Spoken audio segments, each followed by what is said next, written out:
बिस्मिल्लाहिर्रहमानिर्रहीम। अस्सलाम वालेकुम। आप देख रहे हैं शमाल एचडी न्यूज़ और मैं हूं ईशा रानी। आपको एक अहम खबर से आगाह करते चले। मराकश में तबाहकुन ज़लज़ला आया, कई इमारतें ज़मीन बोस हो गई, कई सौ अफराद मलबे तले दबकर जान बहक हो गए। हिलाकतों की तादाद 600 से तजावज़ कर गई। सैकड़ों अफराद के अभी भी मलबे तले दबे होने का खदशा जाहिर किया जा रहा है। रेक्टर स्केल पर ज़लज़ले की शिद्दत 6.8 रिकॉर्ड की गई, जबकि गहराई 18 किलोमीटर बताई जा रही है।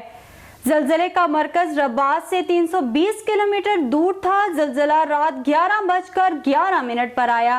तारीखी इमारतें मलबे का ढेर बन गई। हर तरफ चीखों पुकार सुनाई देती रही, हर तरफ तबाही दिखाई देती रही। अस्पतालों में इमरजेंसी नाफज कर दी गई है और लोगों को महफूज मकामात पर मुंतकिल किया जा रहा है।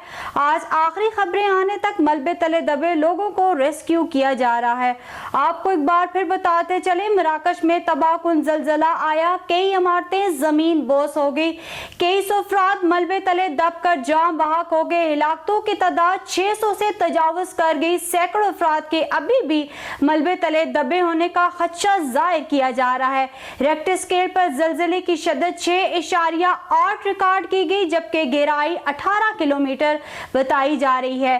ज़लज़ले का मरकज रबात से 320 किलोमीटर दूर था। ज़लज़ला रात 11:11 पर आया।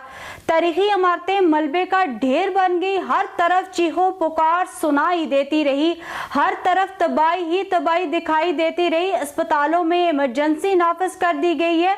लोगों को महफूज मकामात पर मुंतकिल किया जा रहा है।